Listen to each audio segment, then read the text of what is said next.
What's up everyone, Kaze no What If is here with what if a soul was transferred into Coby's body. Before we start, if you like the video, like it, share with your friends, comment, and let's start the video.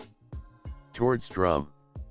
Miss Valentine came to her senses quietly, keeping her breath even and her eyes closed, trying to use her ears to work out her situation without giving away her alertness. Working through the weakness that the sea prism stone monocles forced into her, she couldn't help but notice that she was resting on a soft surface, and while she felt rather parched, she wasn't any more bruised than the odd pain she felt on her kidney, where she had been struck just before losing consciousness.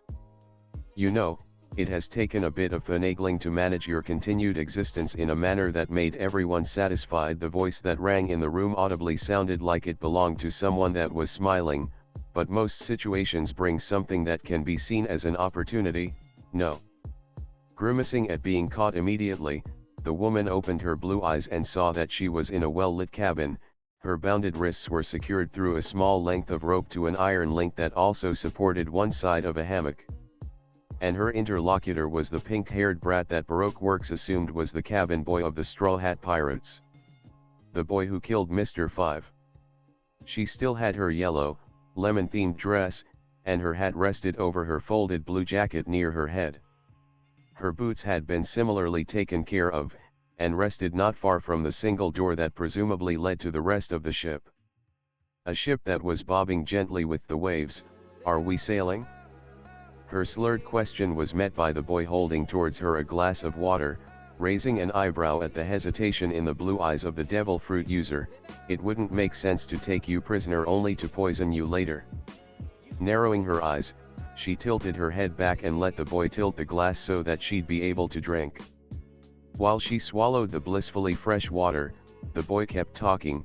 Do you suffer from any allergies that we should know of? Our cook is rather spectacular. It would be a pity killing you by mistake. You see, there is no medic to save you on this ship if you try to get sick in order to be freed.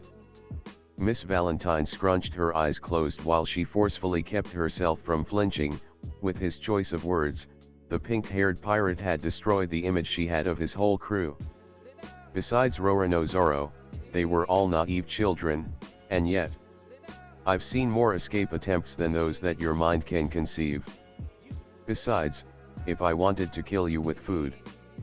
Miss Valentine opened her eyes when she finished drinking the glass, which was delicately removed from her lips, and when she saw what the boy was holding, she paled. Dangling in front of her nose, there was a pair of blood-red cherries, with a black, curly stem and swirly patterns that she'd never forget. You know, I suspected, but calling your ship Pop Rock Cherry when your devil fruit forms from a cherry is inordinately on the nose. Almost like dressing yourself up with lemons might hint at what kind of fruit your kilo might sprout from if you were to suddenly die.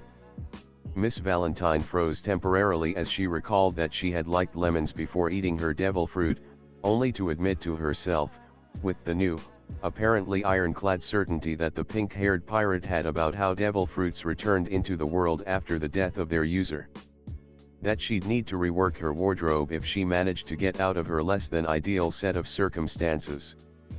You know, I get why Crocodile kept Whiskey Peak stacked with fruits of every kind despite the costs.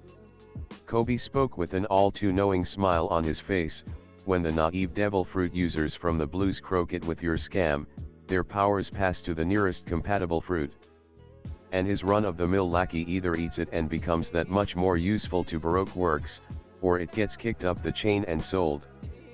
Even if it's more likely that there are some people whose only task is to keep an eye on the devil fruits themselves. I should thank him for that. We have the hull still full, and I made sure to keep a couple of each type of fruit secured under ice, even if I had to hypnotize my captain repeatedly in order to avoid him raiding them in the night. Miss Valentine gulped hollowly. I know nothing of that. She forced herself to compartmentalize and to refuse the obvious implication that Crocodile, one of the 7 Knight of the Seas, was in a position of power inside her own organization. While she filed away that the boy was apparently capable of hypnotizing people. As far as power went, it wasn't that dangerous, but in the current situation, it could be bad. Information gathering was that much more effective when you managed to make your victim willingly surrender the truth. "I don't need you to." The smile of the boy only widened.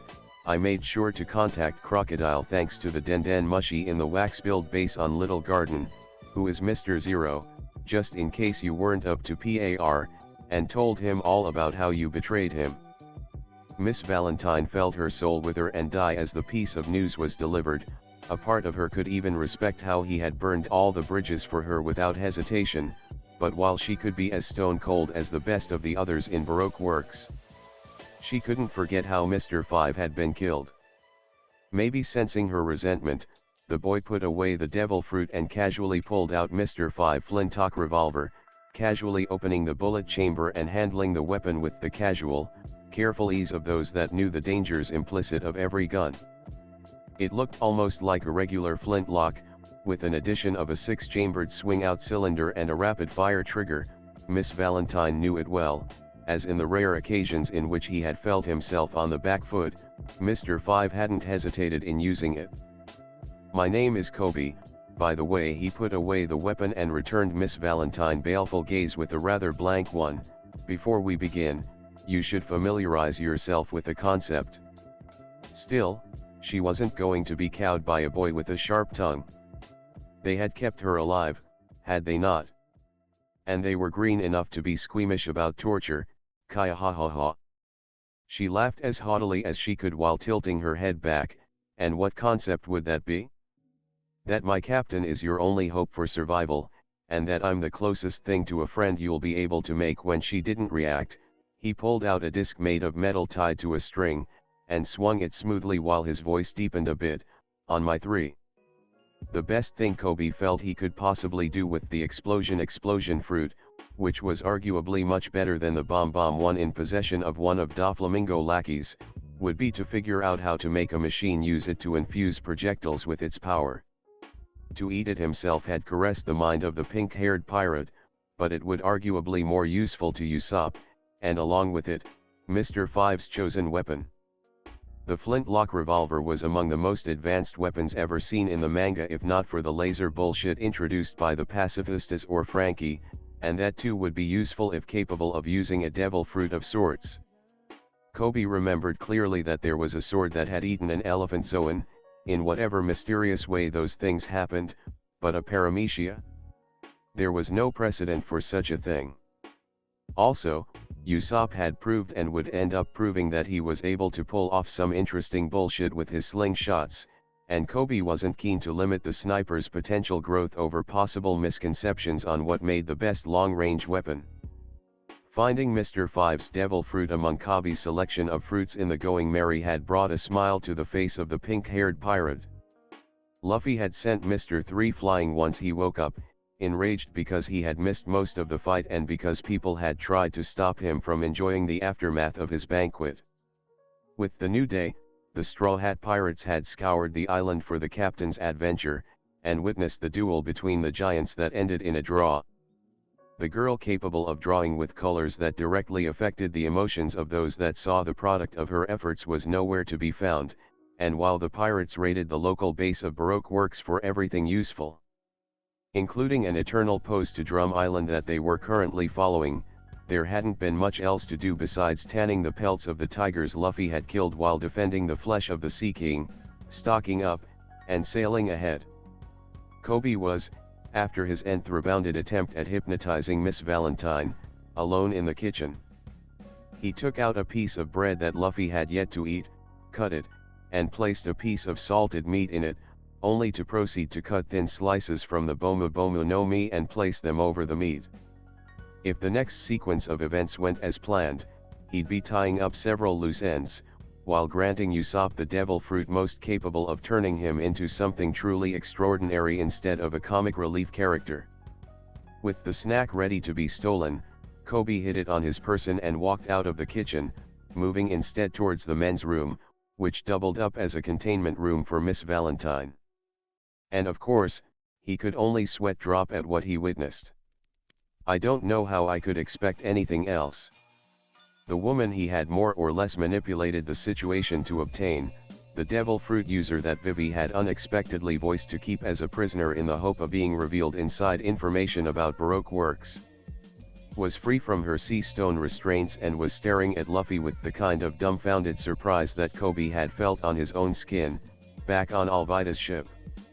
Dreaming to survive is kind of dumb. The Straw Hat captain cleaned up his left ear with his pinky finger.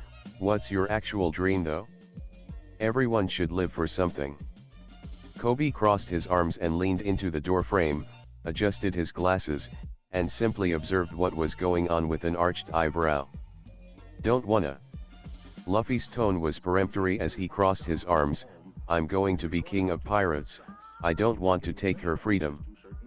We're not saying to chain her forever, only to bring her to the next island.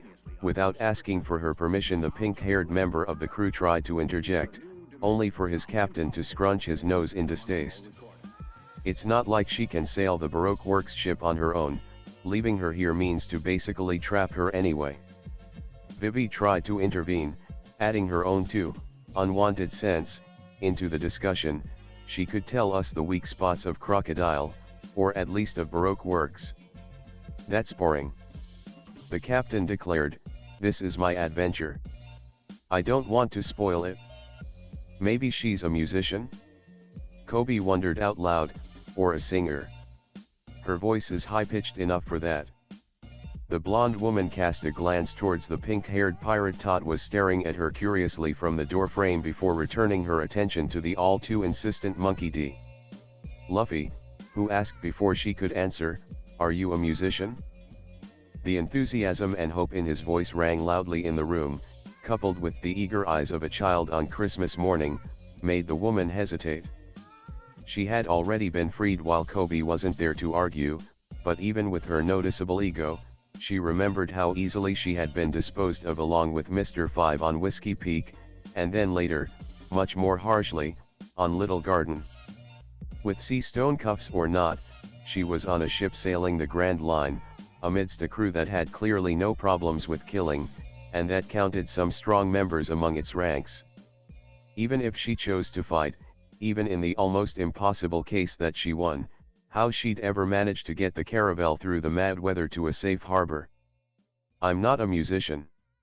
She snapped, I'm a bounty hunter. Although I once would have liked to be a chocolatier.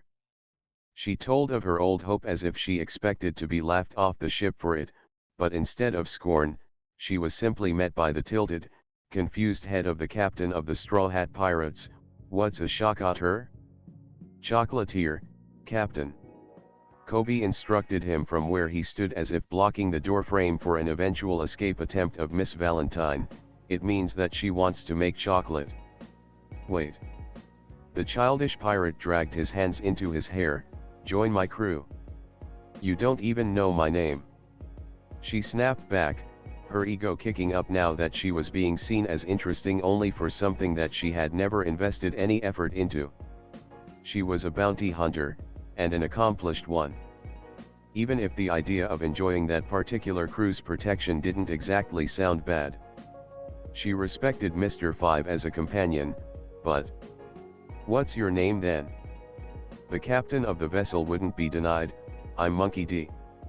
Luffy, I'm going to be Pirate King.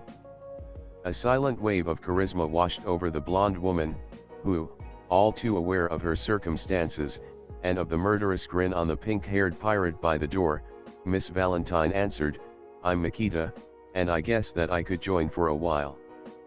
The boy wearing a straw hat rocketed out of the room, turning Coby's world upside down as he was casually pitched against Luffy's might while hollering to the rest of the crew, ho ho ho.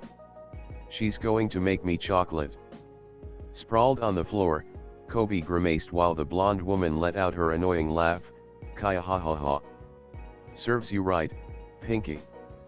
Makita sighed to herself while she held tighter the rough cloak made of tiger pelt, observing the snow falling over the couple of Usopp and Luffy, which were busy goofing around as if the Grand Line was less dangerous only because they wanted to play.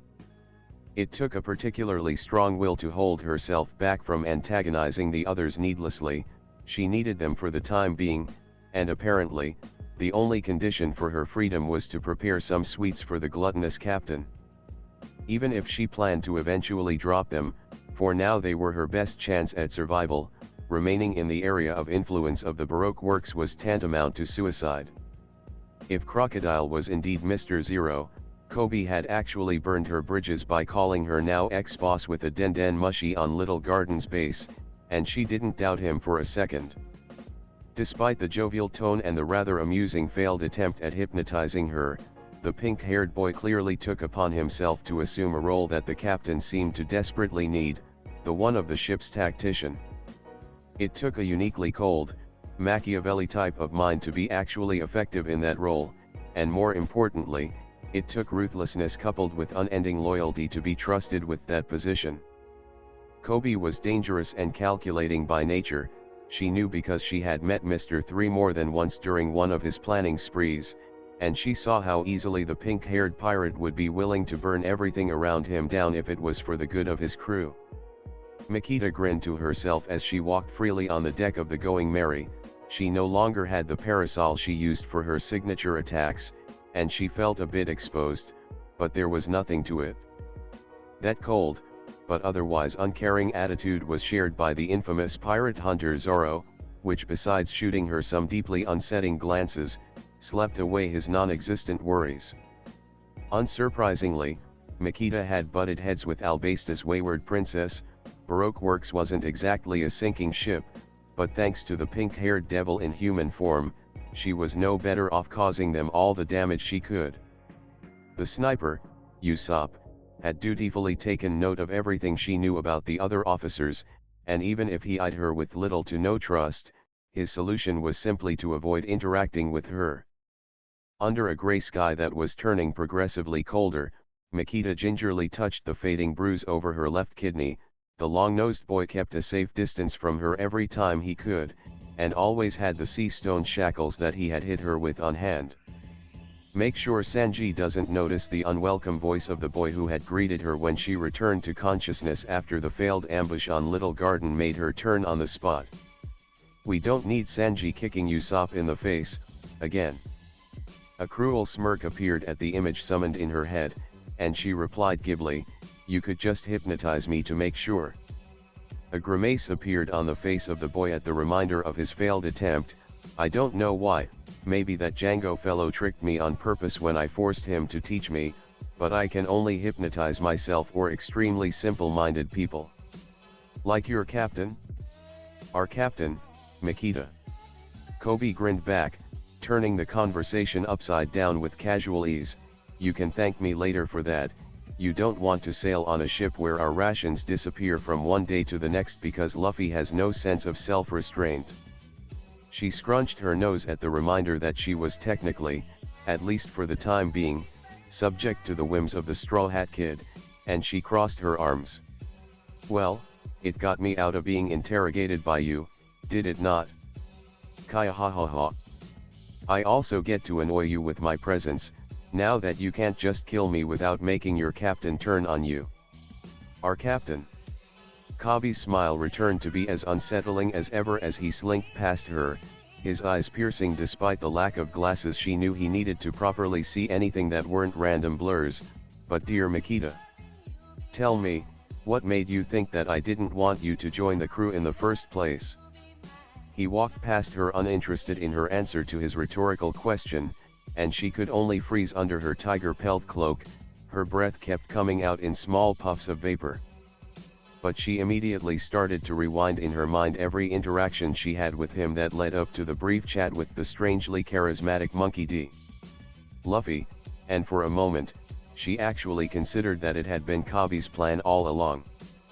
Then she recalled the unpredictable nature of the captain of the Going Merry, and her shoulder lost some of the tension they had unknowingly accumulated.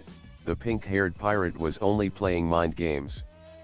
And even if she still had to get back at him for Mr. Five's demise, she found a part of her appreciating how casually ruthless he could be, even sadistic in how he didn't let up his games only because she was no longer inoffensive. They came out of nowhere, with the splash of water being violently displaced and the sudden clunk of wood on wood followed up by iron hooks grappling the bulwark. Enemies began boarding the caravel.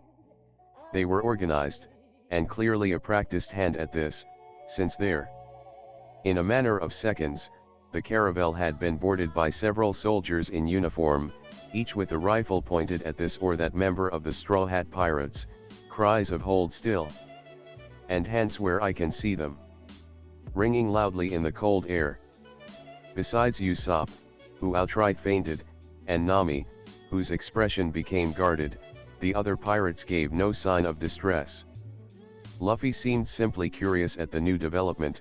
Zoro kept napping, even if his hold on his swords had tightened minutely, and Sanji merely lit a cigarette as he climbed on deck. Coby, on his part, sported a wide smile that was quickly subdued when the commander of the enemy vessel jumped on the bulwark of the Going Merry. When it isn't one thing, it is another. Makita frowned as the whole caravel was occupied by soldiers answering to the walrus that was laughing merrily. It had been a few days since she more or less surrendered to Luffy's strangely decisive whims, but as they sailed the Grand Line, she had faced with them the storms, the occasional sea king, and the rather random changes in weather. This would be the first boarding. And hopefully the last will be on the receiving end of. The man finished his evil laugh before speaking, and when he did, Makita stiffened minutely, even if she kept her cool, as it wasn't the first time she had been held at gunpoint. "I am Wapol, King of Drum. I am Monkey D. Luffy." The boy wearing the straw hat seemed delighted at being boarded, as if he was familiar with the concept but had no real context about what it meant. "I am going to be Pirate King." The overweight man had an unusual appearance, with dark violet hair and a cylinder-shaped jaw made up of tin plates. He hardly looked dangerous, and he seemed put off by the cheerful disposition of the Going Merry's captain. Jumping on that hesitation, Coby, who had unthreateningly and slowly walked near Wapol's position, didn't hesitate in pointing it out. "A king would be in his kingdom, not on the Grand Line. You're just a guy with a steel jaw and mooks with rifles. Foolish peasant."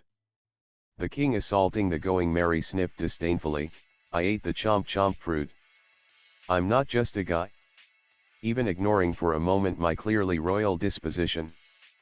Makita rose an inquisitive eyebrow at the random, sudden dismissal that Coby had chosen as a line of verbal attack, but seeing as none of the crew seemed willing to intervene, and Luffy's expression became slightly subsided, she too waited to see the next development.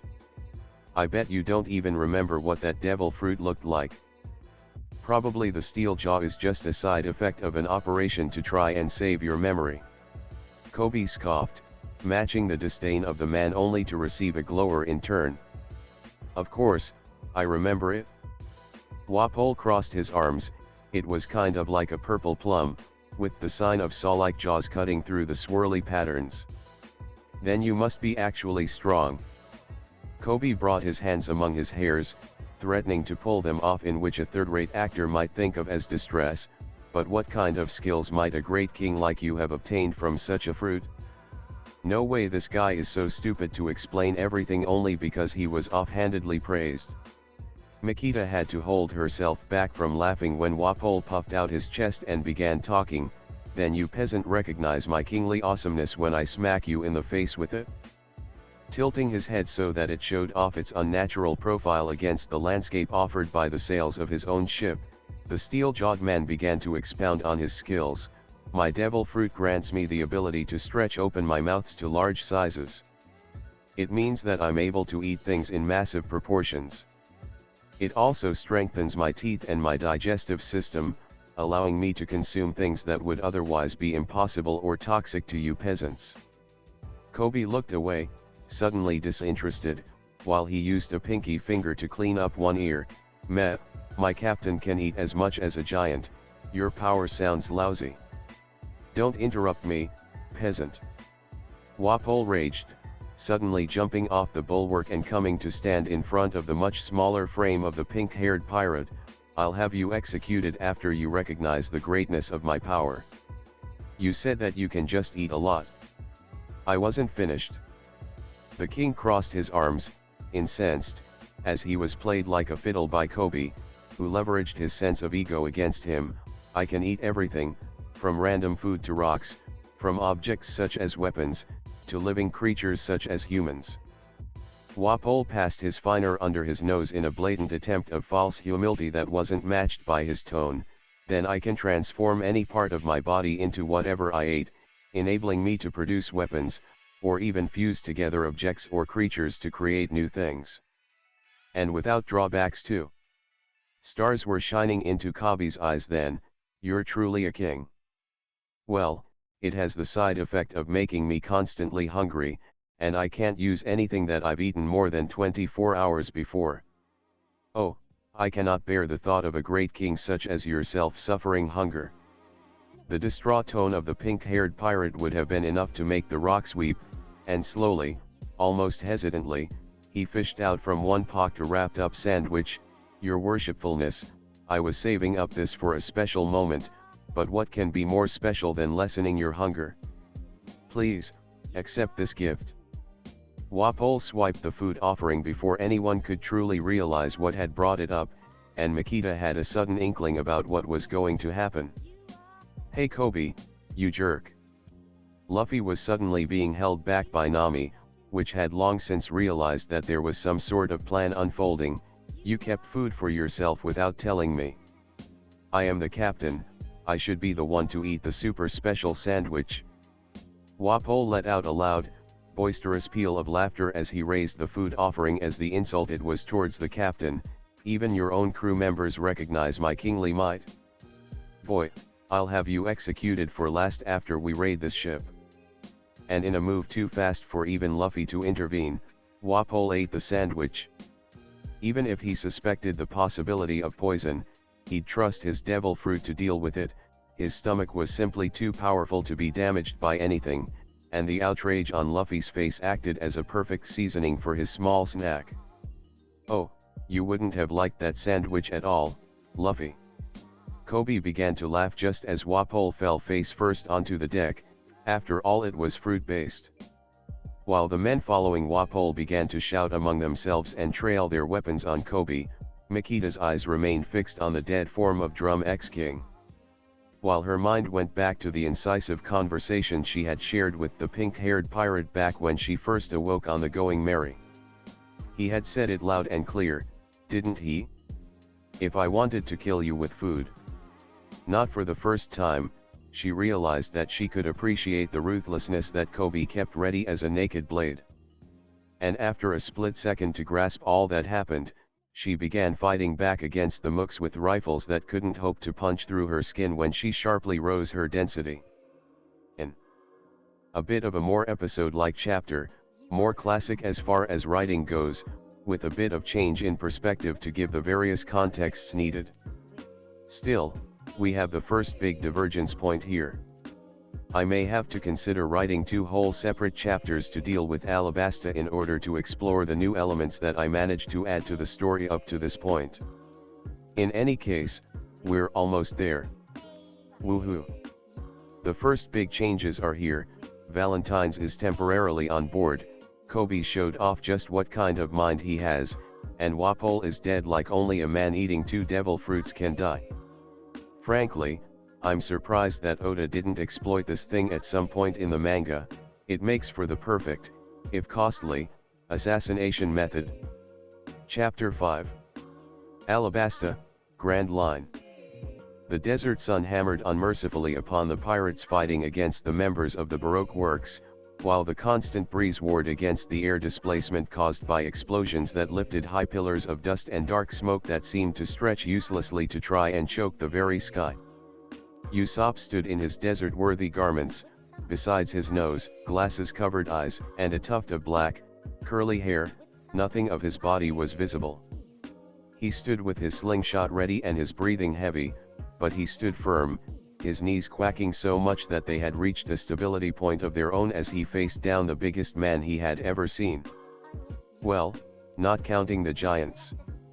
His opponent was none other than Mr. 4, he was rather tall and fat, had big lips that went well with his dopey expression, and wore a green shirt that covered most of his body with black pants and gray running shoes.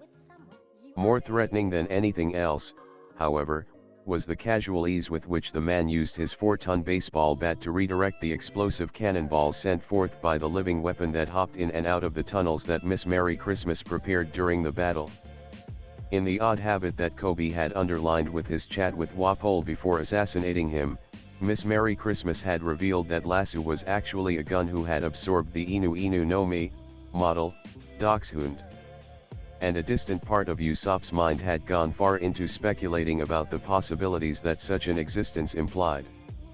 The sniper of the Straw Hats shook his head and ran unpredictably across the field, avoiding by miracle the destructive cannonballs while he mercilessly slingshotted pebbles of every kind towards both the dog and its owner. The projectiles had a variety of effects, releasing hot Tabasco sauce, small explosions of their own, or a flutter of confetti that distracted the dog as well as the simple-minded, green-clothed Goliath. "I can do this, I can make it." Usopp shot to his feet and ran to the side, avoiding once more to be dragged in a close-quarters kind of fight, only to be forcefully dragged underground by Miss Merry Christmas, who had up to that moment been busy with Chopper. Before Usopp could truly realize what had been going on, he was tossed out of the ground, and barely managed to land on his feet when a big shadow was cast upon him, far too close for his comfort.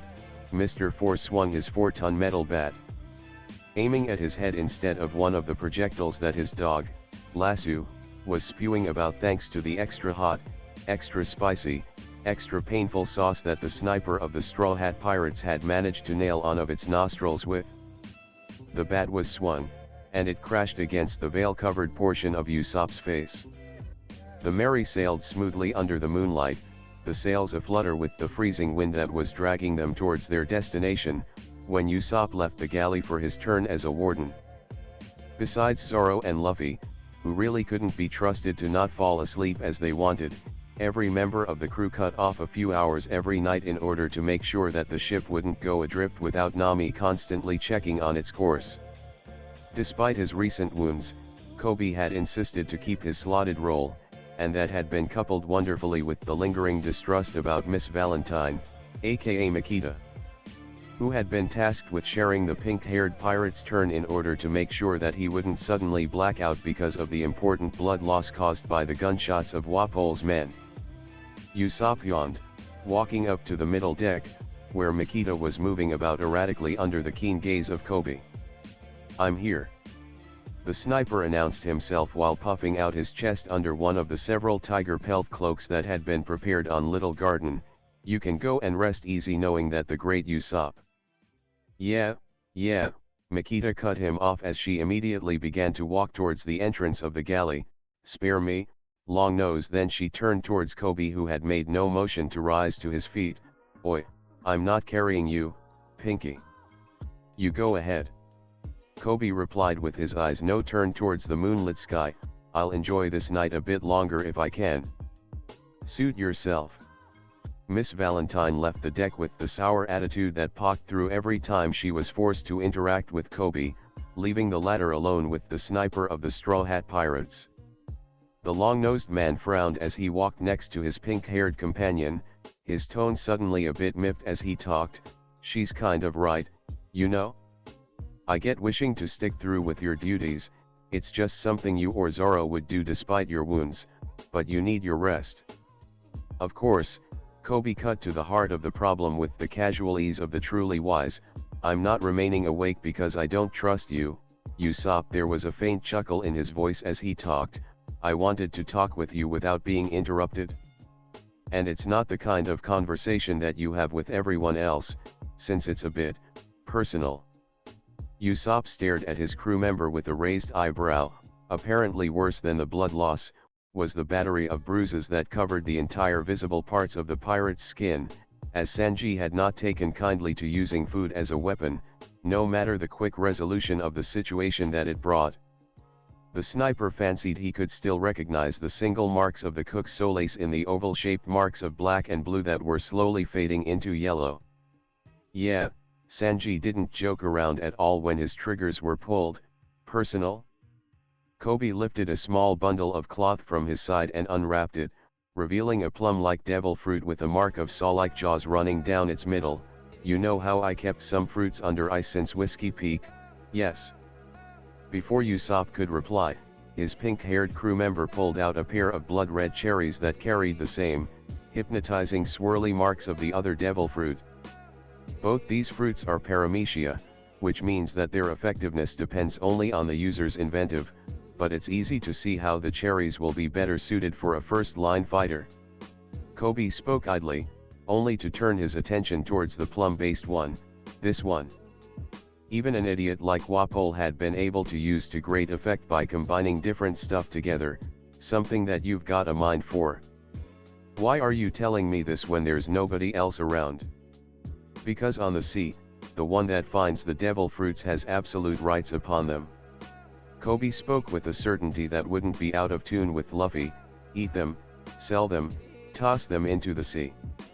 Nobody can tell me what to do with these, but while I've demonstrated how useful these little cherries can be, I would part with them if you wanted to eat this explosion fruit. Why? The hurt tone of the sniper made the pink-haired pirate sigh tiredly as he shifted his shoulders. I'm not saying that you can't become strong without a devil fruit. Coby gestured animatedly, this is not some form of cheating, it is a kind of power that will be up to you to discover and develop.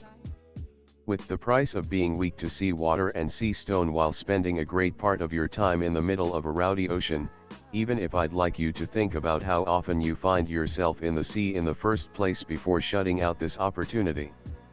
Usopp suddenly gulped as a shiver went through him. He was a good enough swimmer, but eating a devil fruit would mean the certainty of drowning if the wrong situation came about. Then again, Luffy had been chucked out of board several times, only for Zoro or Sanji to fish him back quickly enough. Do you recall our chat on being prepared? Coby waited for Usopp to nod before answering, with this fruit and a bit of clever training, you'd likely be able to use carefully crafted explosive bullets, or to move about with the speed of an explosion. Also, it would guarantee some measure of defense if you're ever cornered in close quarters combat. With the other, you'd have to keep up with the method we've devised to help you become a brave warrior of the sea, if only on a bigger, and admittedly weirder, scale. Usopp's face scrunched up imagining himself with the steel-like jaw he had seen on Wapol's corpse when he regained his senses after their boarding. It really wasn't something that would work well with the sniper's features. Instinctively, one of his hands stretched towards the cherry-like fruits, his mind already soaring towards all the great things he would do with that kind of power at his disposal, only for Coby to cover them both, his knowing gaze fixed on Usopp's. If you're thinking about the close quarters benefits, I'll remind you that Wapol explained how he could merge with both objects, that he had to eat in a span of 24 hours before the effect faded, or living beings. Coby shrugged, frankly. I think he was simply too stupid to fully push what his fruit could do. What could you accomplish as a sniper if you had, I don't know, wings? Or maybe you could push the fruit towards, I don't know, making permanently yours the strength of a beast that Luffy will beat up to defend his meat, who knows? With paramecia, the sky's the limit, as they say. But he had that ugly steel jaw. Usopp was hardly concerned about his looks, but that sounded nasty.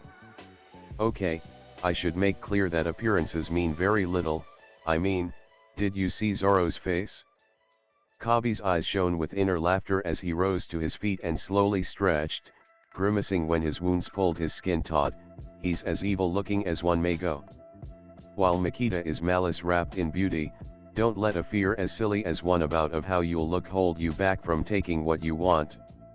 In any case, this is a choice that takes bravery. The pink-haired pirate spoke as he slowly walked towards the entrance of the galley. Finally he too yawning deeply, eat a devil fruit, or not eat it. Eat the obviously powerful one based on explosions, or take up the challenge presented by the other. Just make sure to give me back the devil fruit, or fruits, that you decide on not using. The sniper felt a cold shiver that had nothing to do with the falling snow as he was left alone under the moonlit sky. The Going Merry sailed forward smoothly, but he felt like he was on the edge of a precipice as he stared at the bundle of cloth holding not one but two devil fruits. He had some thinking to do. The bat impacted Usopp's jaw with enough strength to collapse a building, but instead of the wet crunch of bones shards tearing through flesh, only a loud, metallic clang resounded across the area where the Straw Hat Pirates were facing against two members of Baroque Works. The only thing that it had been able to break was the clasp that kept the veil in place under Usopp's nose, and with a flutter, the cloth fell to the ground, revealing a steel-like cylindrical jaw that reached down halfway of the sniper's neck. Smiling suddenly with metal-like teeth, the sniper tilted his head, and chomped down. His teeth worked through the bat with unnatural ease, leaving behind only a munched-up handle and a dumbfounded expression on the simple-minded Mr. 4. Even as he munched on the heavy lump of metal, its density giving way under the power of his recently obtained devil fruit, Usopp backtracked quickly, the material being reshaped in an unusable lump only to be spat aside. If only I was stronger, I could have used that myself. The sniper hid a grimace as he began again to use his slingshot, while Wapol had been manipulated by Coby into revealing much of the potential uses of the Chomp Chomp fruit. Usopp simply didn't have the time to get used to all of its nuances just yet. It was hard enough to hold back on the instinct of biting everything that passed him by. Reconfiguring his body would take several tries that he didn't manage just yet. Following the planned list he had already prepared, the long-nosed, and now steel-jawed, pirate had merely worked through his contingencies. Producing pellets in great quantities was now a joke, and he had even worked on a project that Coby asked for. Realizing a double-barrel shotgun just before the Straw Hat Pirates made land in Alabasta. Usopp. The battered form of Chopper was flung out of the ground not far from the sniper while Miss Merry Christmas gave a stern talking to the slumped form of Mr. 4.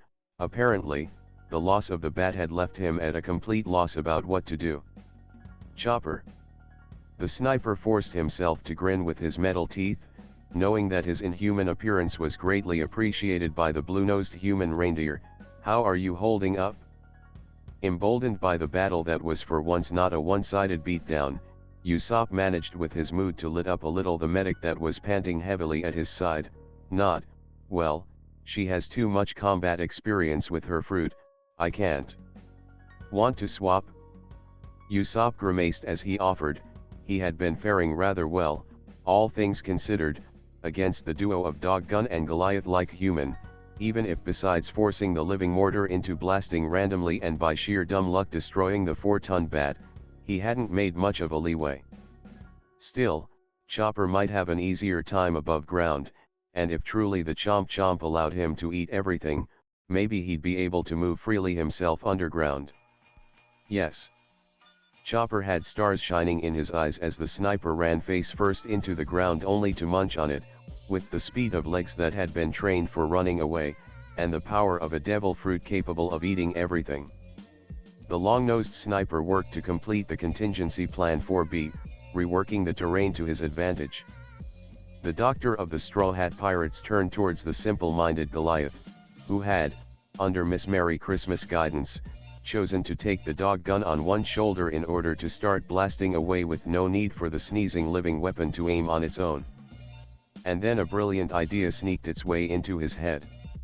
Chopper worked quickly and cleanly, as Doctorine had taught him, while he fished out the last bullet that his patient had apparently carried in his gut for the past 3 days.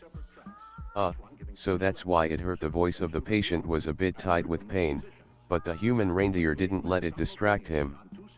Unlike his teacher, he had excellent bedside manners, and if talking kept the human's mind away from the pain, he'd take it upon himself to make meaningless conversation. Of course, his horns didn't wobble while Chopper nodded, but the internal bleeding also didn't help at all. We had to do a lot of cleaning up before coming to the point of healing you properly. You're lucky the bullet didn't graze your liver. Well, blood is meant to stay inside, isn't it? The pink-haired boy laughed slowly to not stress his wounds, so it wasn't that bad. Only then the doctor realized that his patient was awake despite the sedative he had been given expressly to address the unbearable pain she surely was feeling. Arg!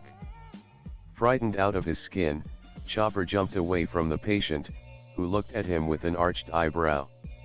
Hey doc, I know my voice is kind of annoying, but until puberty does its magic, I can hardly do anything about it. The pink-haired boy made a half shrug. Come on now, the internal bleeding joke was a good one. And could you please finish stitching me up before going? Otherwise, I'll die for real this time. Training took over once more, and Chopper nimbly stitched up the openings on the pirate's gut. Why you're not freaking out about me? Why would I freak out about you? The pink-haired pirate tilted his head. Neither the blue nose or the fact that you're some sort of raccoon zoan would bother anyone on our ship. Besides the fact that you're kind of cute, we've seen way freakier stuff. Oh, that makes sense. Chopper found himself nodding while his body moved without his consent to make a little happy dance. Even if I'm not happy about you complimenting me, you bastard. The medic's small body then exploded into a hulking creature that was easily as tall as one man sitting on the shoulders of another as he shouted, I'm not a raccoon. I'm a reindeer who ate the human fruit. That's cool. The unconcerned tone of the patient, who had apparently worked his way through the sedative with sheer will, smiled widely. Does that mean that you can transform into every role a human has ever covered?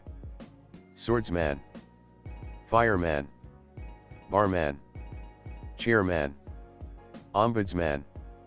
What? Flabbergasted by the reaction of his patient, Chopper could only listen as he kept talking. Hey, as you are clearly a great medic, did you also study psychology?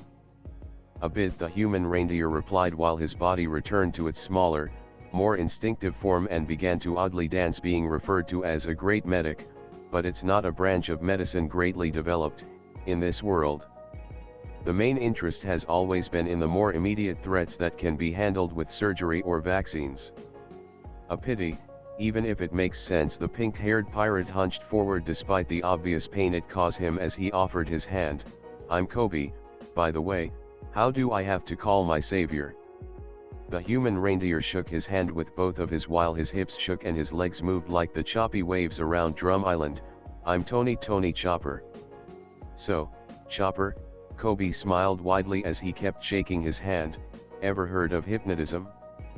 Quickly assuming his leg point, Chopper darted ahead, nimbly avoiding the somewhat predictable trajectory of the cannonballs, only to swap into his brain point and take out a flat ring tied to a string when he landed in front of the Goliath, with a sudden smile on his face.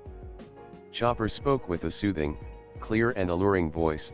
When I'll say Django, you'll feel very tired, and will walk towards that cool shade to sleep with your dog. A frustrated female's scream rang out in the distance when a series of wobbly towers made of dirt began to collapse when struck by a sniper jumping among them, his literally steely smile glinting menacingly under the desert sun, but Chopper didn't allow that to break his rhythm. 1, 2, 3. Django. And just like that, the greatest threat of that couple of Baroque Works officers had been dealt with. Chopper turned back towards the ongoing battle with a smile on his face while he turned into his leg point. Not it was the pirates who held the advantage. In another area of the kingdom of Alabasta, a woman dressed in yellow desert garments was having the time of her life, as despite the forced choices that brought her to join the Straw Hat Pirates, she was a person that enjoyed crushing her enemies. And an opportunity like the one she had just been given didn't happen every day. The fight was exhilarating, lighter than a pitcher of water. Makita danced around the countless spinning kicks of the Okama that had been pummeling Sanji into the ground thanks to his use of Nami's face. When she was certain of landing a hit, she punched, her arm moving with the insane speed granted it by muscles meant to move a much bigger weight, only for her power to turn her hand into a weight of several tons at the moment of impact. An instant later, she retreated, fluttering about with her light-hearted laugh ringing in Mr. Two ears. So fast she had grown from being paired with Mr. Five to being able to go toe-to-toe against the third strongest male of Baroque Works. So much could a subtler use of her fruit change the tide? So quickly had Coby dissected her potential, and so far-reaching were his suggestions. Spinning not unlike her opponent, Makita let his kicks pass her by, the violent movement of the air surrounding the Okama's limbs enough to push her to the side, only to kick out herself in a large sweep, faster than ever. Her foot became weighted 5 tons when it impacted against the uncovered liver of her opponent, which was sent careening off down the road. Given her success, the answer to her previous, rhetoric questions could only be a resounding yes. The Mary sailed smoothly under the moonlight, the sails aflutter with the freezing wind that was dragging them towards their destination, and Makita was beginning to sweat under the keen eyes of the pink-haired pirate that had casually assassinated a king. You should work on the speed of your changes, and to change the weight of only a part of your body. She had hardly anything better to do than to listen to his suggestions. And moving at least kept her from freezing to death under the snow that fell on the deck despite the clear stretch of sky that showed the full moon. What? You can go from 1 kilo to 10,000, yes.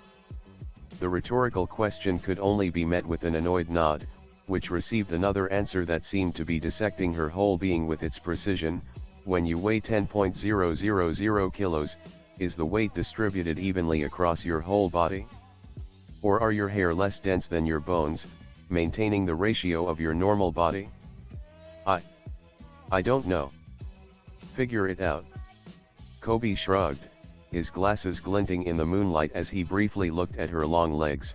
If the answer is yes, you should figure out a fighting style that makes use of knees and elbows more than kicks and punches, as they're the hardest parts of your body that it's safe to use in a fight. Also, try to push past those limits, maybe they're not hard caps. And if the answer is no? She grimaced at the thought of the veritable mountain of work Coby was casually planning for her. Her task for the night was in theory to keep an eye on him in case he keeled over, but he had begun to talk, and of course, he immediately pointed out that her fighting style, completely reliant on an umbrella, was no longer an option now that there wasn't a Mr. 5 doing the grunt work for her. Then learn to turn your feet into something that weighs a couple of kilos, and put the rest on your punches. He spoke with a clear image in his head, and despite herself, Makita felt her blue eyes widen at his words. Without using your power, try to spin on yourself with your arms stretched. And then bring them close to your chest. Why? She narrowed her blue eyes in a glare that had made grown criminals shiver, but that didn't even manage to make Coby quirk an eyebrow. Do it and see for yourself. She did, and spinning on one foot, she felt her rotational speed grow greatly when she brought her arms close to her chest. What? You're welcome. Coby's smug voice made her head whip towards his seated position. Don't do it on the ship lest you break the deck, but you should try to begin spinning when you weigh as much as you can, only to decrease the weight to your minimum, and moving this and what way. You'll become that much more dangerous, especially if you can concentrate your power on a specific part of your body. If that's the case, I suggest talking with Saji to teach you how to kick. Long legs are excellent as leverage to augment the force of impact, and if you bat those blues at him, he'll help you. Why? The pink-haired pirate tilted his head as if he hadn't understood the question.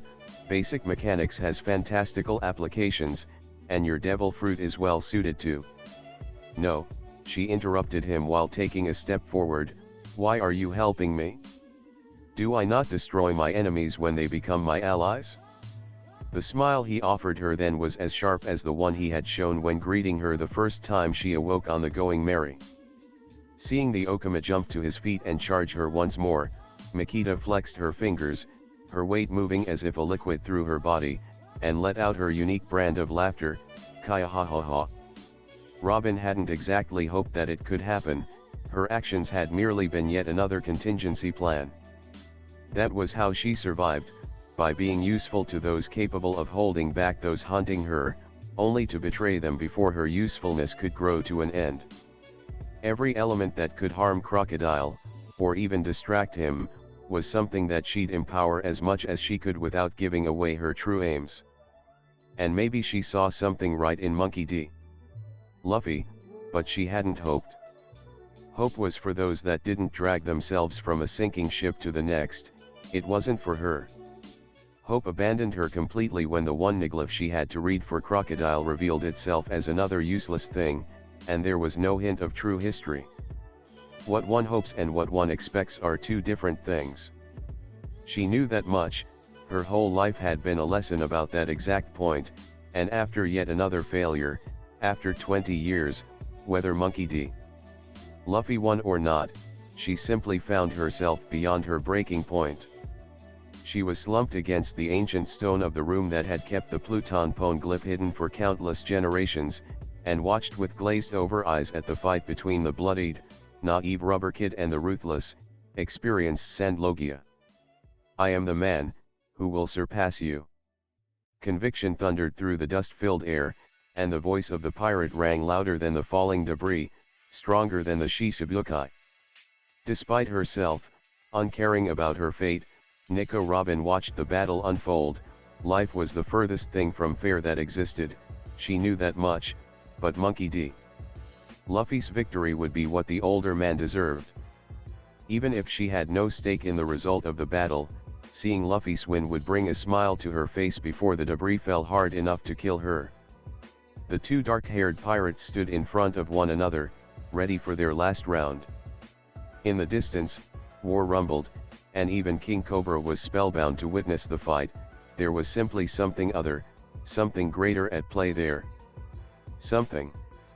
Kablam! The gunshot exploded loud enough to make Robin's ears ring painfully, and she saw that another had joined the fray. The pink-haired boy who had reacted without an ounce of fear or mistrust during her first appearance on the Going Merry stood behind Crocodile.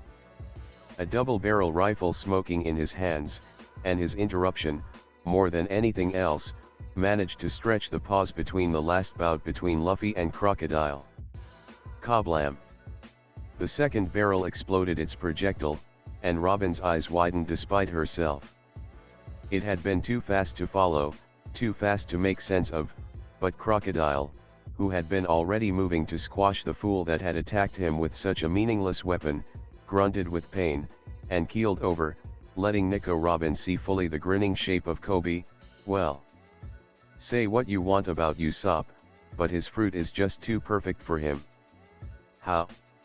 Blood spurted from Crocodile's mouth as he fell on one side, the sudden blood loss quickly bringing him towards unconsciousness. Double-barrel shotgun, the pink-haired pirate explained with a smile. Compressed air for the first shot, which sprays the liquid kept in the handle, in this case, seawater, and a normal, flat-headed bullet meant to shred upon impact. The Sandlogia quickly lost consciousness as the leg that had been blown away kept weeping his lifeblood, leaving standing only the shooter and his captain, who wasn't pleased about the situation. Coby. Luffy's eyes darkened, and even if Robin couldn't see it perfectly, she knew that the other pirate had straightened up at the serious tone. "This was my fight.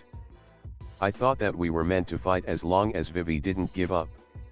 Coby spoke seriously, before looking around at the falling rubble, "But we could have this conversation once we aren't about to be buried alive." "This was my fight?" Luffy's fists tightened as he glared at the first person who joined his crew. Did he not know when he didn't have to meddle? It was a fight between captains. Coby hadn't butted in between Zoro and Hawkeye, so he should know. Coby scratched his head with the butt of his weapon. "Sorry, Captain. I won't do it again. Even if. Isn't a crew meant exactly so that you don't have to fight alone?" That was when the poison in Monkey D. Luffy's blood became too much, and he stumbled into unconsciousness, only to be immediately caught by the unrepenting first mate, who hoisted the straw hat-wearing boy on his shoulders before turning towards King Cobra, who staggered to his feet. Nico Robin tossed over the antidote the pirate would need to survive the venom of Crocodile's hook, and received a grateful smile in turn. Still, she knew bullshit when she heard it, and looking meaningfully at the fallen Shichibukai, she gave in to the dull, distant curiosity that had raised its head in her mind, and asked, "Why?" "Because I'm an asshole." Coby gave her a wan smile, making no aggressive gesture at all towards her. "Because the Grand Line is dangerous, and we have Logia Marine hunting our asses. I merely thought I'd better test this weapon now instead of later." "And you saved Luffy's life twice over now." The pink-haired pirate looked around with his faint smile not wavering. "If you feel like resting on the Going Merry, feel free to use Nami or Makita's clothes, they'll hate it, and make me laugh." Robin's eyes widened at the complete lack of lies on the pink-haired pirate's face. All of her experience told her that he was genuine in his offer, and her surprise could only grow as he extended a hand with which he helped her to her feet. Also, I have the idea that you'd make for a great chess player, and it's something that I've been looking for on the side for quite a while now. And okay, this chapter is a bit more like the Logetown one, even if it's split in 3 scenes: Usopp, Chopper, Miss Valentine, Coby. There is action in all 3 of them, and all 3 have that quick flashback thing that I'm using to enrich with past interactions among characters that otherwise would be utterly unremarkable. I get why Oda kept Usopp as comedic relief as long as he could despite his clearly massive potential. Elbaf will be his arc, and we'll see him become the one with the greatest observation haki ever, but I always wondered about Wapol's fruit true potential. And the setting up of the previous chapter allowed me to reveal this particular shift in the paradigm. The use of hypnosis is also something that I'll keep around for a while longer.